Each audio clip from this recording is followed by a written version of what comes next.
All right, so we are matched up against a warrior. Um, I'll go ahead and say it right now.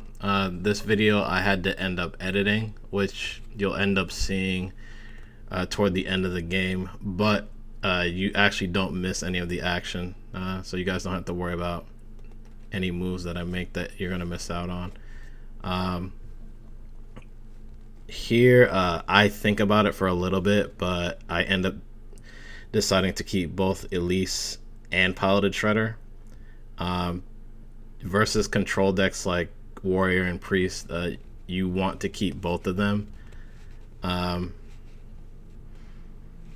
you also want to keep things like your one drops, either Cogmaster or Zombie Chow, whichever one you happen to be running. Your two drops are fine.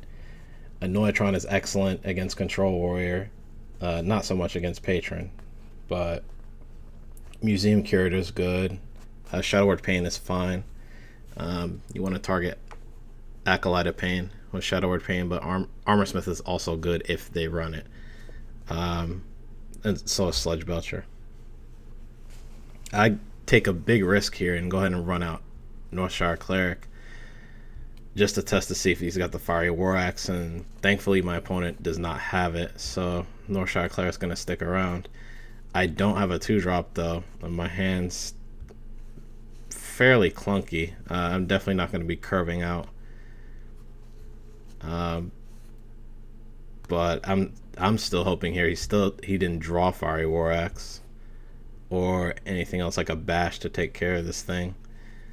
But turn 3 armors up again. So here I was thinking about playing Bran, and I'm just being super risky, but I decided to play it a little bit safe and coin out the Piloted Shredder just to bait out the weapon to see if he has it, because he's going into his turn 4, and I didn't want Bran getting Death Spited down. But instead of Death Spite, he's actually gonna bash the first half of the Shredder and end his turn. So this turn I just YOLO it, and I decide to just drop Bran. Because if Bran manages to stick, if he's got that bad of a hand that he doesn't have a weapon, then I'll play at least next turn and then get 2 maps into my deck to get so that way it kind of secures my late game. But he top decks Death Spite, Brian goes down, which is unfortunate, so I just go ahead and play Elise. I think it was worth the risk, even though that meant I was going to be playing off curve for 2 turns, because I didn't have anything else to play for that used all my mana anyway. So here he's gonna use both slams in his hand and then swing Deathbite at Elise and get the board cleared, but not before playing the Armorsmith that he just top decked. So that's gonna clear the board. Now my hand, again, it is pretty clunky and it lacks, there's threats in hand, but I don't have too many threats. So I just go ahead and take Armorsmith now with Cabal. Obviously the much better target is Acolyte of Pain. That's what you really want to take with Cabal Shadow Priest. But I just wanted to swing the board back in my favor. But turn 7, he's got the Dr. Boom on curve, and I top deck Shadow Word Death and take care of it. Now, I considered Argus for a second there, but I decided to just heal Cabal and clear the boom bots with both her and the Armorsmith, and I get a terrible Discover off of Curator. The best one was Huge Toad, as Mad Scientist is useless, and we don't want Zombie Chow either at this point in the game. So, pretty bad one.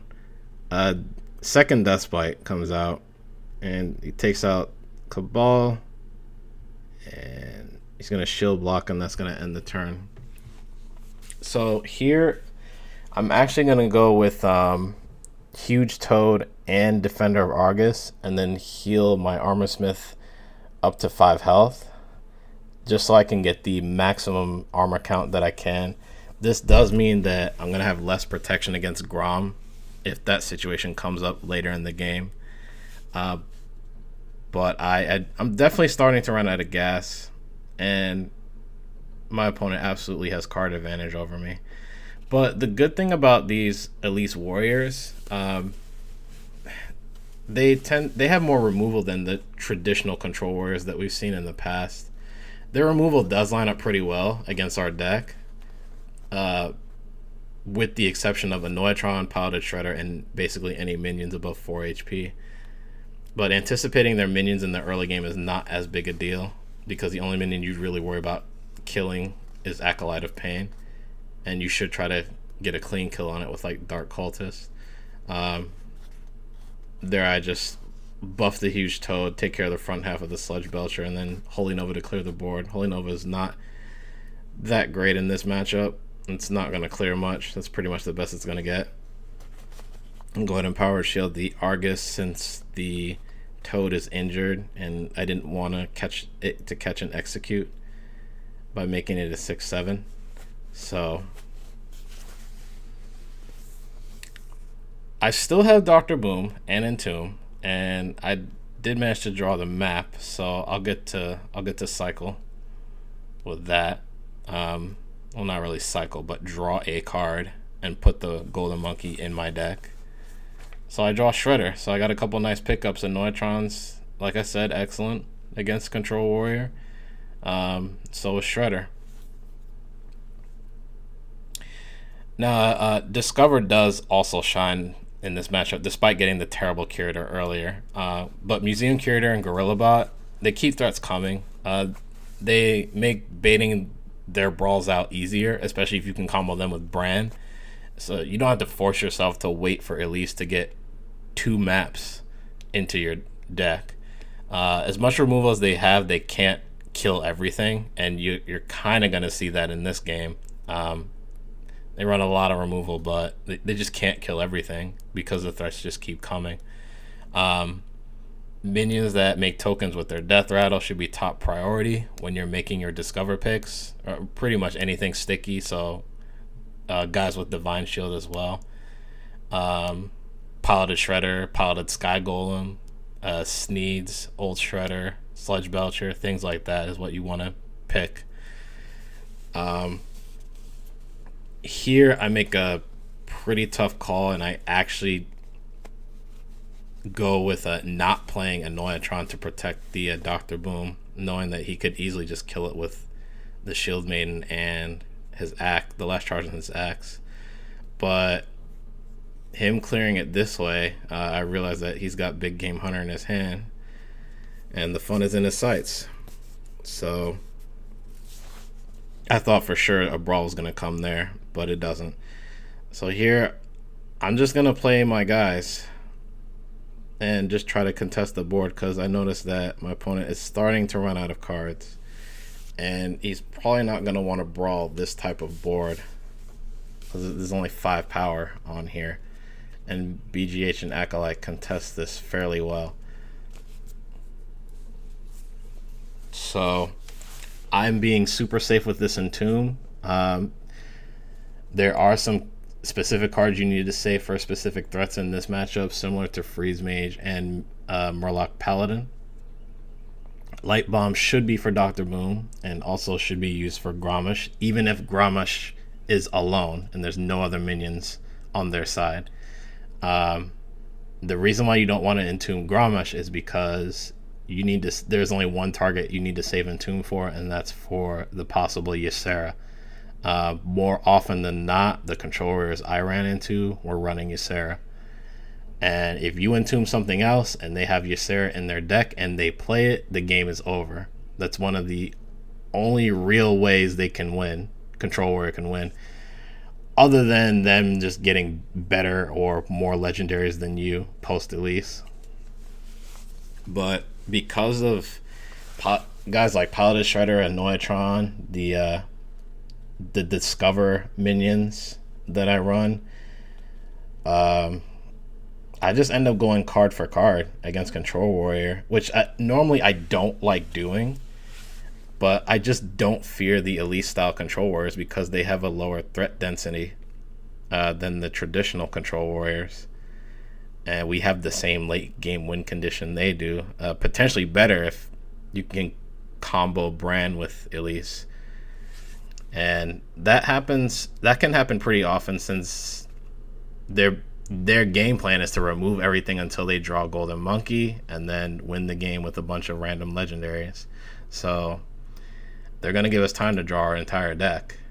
And we have enough removal to take care of their main threats like Dr. Boom, Gromesh, Ysera if they run it, even Alexstrasza. Those are the main legendaries they run before Elise, before Golden Monkey. Some run Barongen too, and Barongen's usually fairly easy to beat with just your minions. So I draw Golden Monkey. I decide here that after drawing Light Bomb, I hold on the monkey because I really wanted to make sure that I didn't get blown out by Ysera. So I wanted to hold on to Entomb, and I valued Light Bomb still in case he played a huge threat. That way I could just Light Bomb it. But he really doesn't do much with his hand on this particular turn anyway. He shield slams the Gorilla Bot, and that's pretty much it. So here I just decide I'm just gonna go for it, and I play Upgraded Repair Bot, buff the Arcane Nullifier, and I'm just gonna drop Monkey right now, just so I can get it off before my opponent does.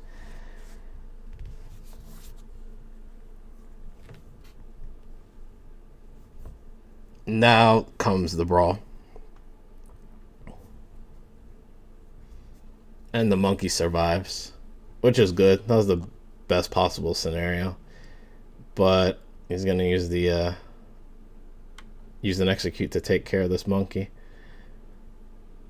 But the legendaries I got off of Golden Monkey, that's an amazing combo. Aviana into Neptulon. I mean, Domo's bad, but the fact that I got Aviana into Neptulon and refilled my hand with Murlocs, and with 12 power on the board, is pretty insane. And the good news is I've been pressuring him pretty much all game, and he has not been able to keep a high life total against me. And I even though he had card advantage for a while, I was still able to, for the most part, run him out of cards. And even though he has started drawing more again, but he's definitely pressured right now. It just didn't seem like he just didn't draw enough to take care of all my guys, and that's sometimes it goes that way with Control Warrior. It's very rare where all the removal they have lines up with all the threats you play, and you're just gonna concede.